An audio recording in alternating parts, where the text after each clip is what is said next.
Clinical psychology के सभी विद्यार्थियों का इस विश्लेषणात्मक सत्र में स्वागत है। आज हम एक बेहद दिलचस्प ऐतिहासिक दस्तावेज को डिकंस्ट्रक्ट करने जा रहे हैं। हम देखेंगे कि सदियों पहले क्लिनिकल और नैतिक दृष्टिकोण आपस में किस कदर उलझे हुए थे। मानवीय यौन व्यवहार को समझने के बजाय उसे सीधे एक पाप का ठप्पा कैसे दे दिया जाता था, ये समझना आज की मॉडर्न प्रैक्टिस के लिए बहुत जरूरी है।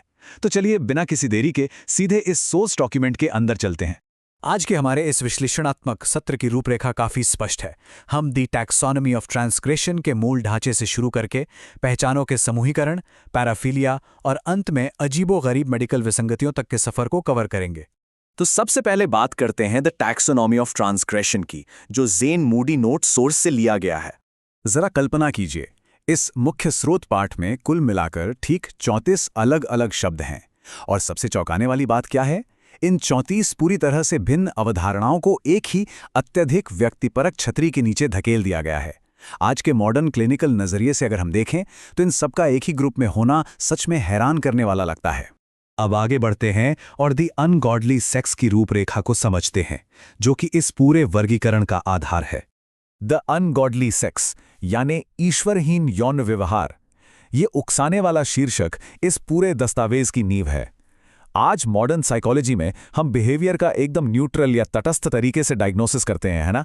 लेकिन यहां पूरी तरह से एक धार्मिक और बाइबल के चश्मे का इस्तेमाल किया गया है।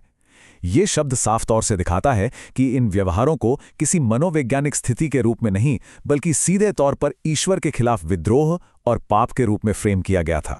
और ये सोर्स इस बेहद स्पष्ट निर्देश के साथ खत्म होता है कि यौन परिभाषाओं के लिए अध्याय 13 देखें।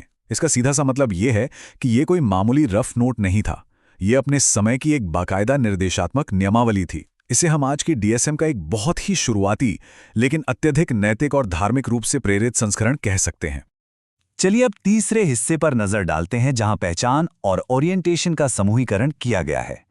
यहां हम साफ देख सकते हैं कि होमोसेक्सुअलिटी, बाइसेक्सुअलिटी जैसी बुनियादी मानवीय पहचानों और हस्तमैथुन जैसे बिल्कुल सामान्य एकल कृत्यों को इस ईश्वरहीन या अनगॉडली कैटेगरी में सबसे ऊपर रखा गया है। आज थेरेपी रूम में हम इन सबको एक स्वस्थ मानवीय विविधता के रूप में पूरी तरह स्वीकार करते हैं, लेकिन ऐतिहासिक रूप से इन्हें बहुत ही गंभीर नैतिक अपराध माना जाता था। और यही वो ऐतिहासिक बोझ है जिसे आज भी कई क्लाइंट्स अनजाने में ढो रहे होते हैं, जिस पर थेरेपी में काम करना बहुत जरूरी हो जाता है। हमारा अगला फोकस है पैराफिलिया और इससे जुड़े व्यवहारों का। ये बहुत ही विशिष्ट कैटलॉग। जैसे जैसे ये लिस्ट आगे बढ़ती है, अचानक से ये अत्यधिक विशिष्ट पैराफिलिया की एक लंबी चौड़ी कैटलॉग में बदल जाती है। वॉयरिज्म से लेकर नेक्रोफिलिया तक सब कुछ इसमें शामिल है। ये विरोधाभास अपने आप में बहुत ही दिलचस्प है। एक तरफ तो पाप का एक बहुत ही चौड़ा और अस्पष्ट ब्रश चलाया गया है, और दूसरी तरफ असाधारण रूप से बारीक, लगभग जुनूनी नैदानिक विवरण दिए गए हैं। अब इस हिस्से पर थोड़ा गौर करने वाली बात है। देखिए कि कैसे टेलीफोन स्कैटोलॉजिया और एपोटेम्नोफिलिया जैसी अत्यधिक विशिष्ट, एकदम क्लिनिकल शब्दावली को ल्यूडनेस यानी अश्लीलता जैसी अस्पष्ट, गैर नैदानिक अवधारणाओं के ठीक बगल में रख दिया गया है। यह इस बात का एक जीता जागता सबूत है कि उस दौर में वैज्ञानिक वर्गीकरण और धार्मिक नैतिकता आपस में कितनी बुरी तरह से उलझे हुए थे। अब हम इस दस्तावेज के 5वें और शायद सबसे चिंताजनक पहलू पर आते हैं, सहमति के विरुद्ध अपराध। यहां नैदानिक भेदभाव की पूरी तरह से कमी दिखाई देती है। यह ऐतिहासिक पाठ आपसी सहमति से बने ओरिएंटेशन को बिल्कुल उसी तराजू पर तौलता है जिस पर पीडोफिलिया और बलात्कार जैसे हिंसक अपराध रखे गए हैं। मॉडर्न साइकोलॉजी में सहमति या कंसेंट ही वो मुख्य धुरी है जो डायग्नोसिस को तय करती है, लेकिन यहां इस महत्वपूर्ण कॉन्सेप्ट को पूरी तरह से नजरअंदाज कर दिया गया है। इन गंभीर और विशिष्ट अपराधों को पहचानों के साथ एक ही जगह समूहित कर देना आधुनिक नैदानिक समझ को पूरी तरह से नकारता है। थेरेपी के नजरिए से इसे समझना बहुत जरूरी है।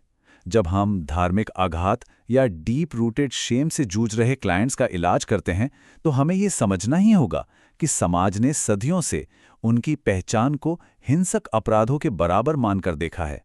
ये ऐतिहासिक भ्रम आज भी कई लोगों के अवचेतन में गहराई तक बैठा हो सकता है। और अब हम इस वर्गीकरण के छठे और सबसे चकरा देने वाले हिस्से की ओर बढ़ते हैं, मेडिकल विसंगतियों को अपराध मानना। लिस्ट के आखिर में पहुंचकर चीजें सबसे ज्यादा चकरा देने वाली हो जाती हैं। एयर एम्बोलिज्म यानी रक्तवाहिका में हवा का बुलबुला आ जाना, ये तो विशुद्ध रूप से एक सख्त चिकित्सा आपात स्थिति है ना? लेकिन इसे भी एक ईश्वरहीन यौन व्यवहार के रूप में वर्गीकृत कर दिया गया। ये सुनने में लगभग हास्यास्पद लग सकता है, लेकिन यह गहराई से दर्शाता है कि ऐतिहासिक रूप से मानव शरीर की पूरी तरह से शारीरिक दुर्घटनाओं को भी किस हद तक नैतिक नियंत्रण और पाप के दायरे में धकेल दिया गया था। क्लिनिकल साइकोलॉजी के क्षेत्र में इस पूरे दस्तावेज का विश्लेषण करने के बाद ये सत्र एक बहुत ही विचारोत्तेजक प्रश्न के साथ समाप्त होता है। जब अतीत में शरीर विज्ञान, सहमति और व्यक्तिगत पहचान को एक ही पाप की टोकरी में डाल दिया गया था, तो उस गहरे ऐतिहासिक आघात की जड़ें आज भी हमारे आधुनिक नैदानिक और चिकित्सीय दृष्टिकोण को कैसे प्रभावित कर रही हैं। ये एक ऐसा सवाल है जिस पर हर भावी मनोवैज्ञानिक को बहुत ही गहराई से विचार करना चाहिए। इस विश्लेषणात्मक सत्र में शामिल होने के लिए बहुत बहुत धन्यवाद।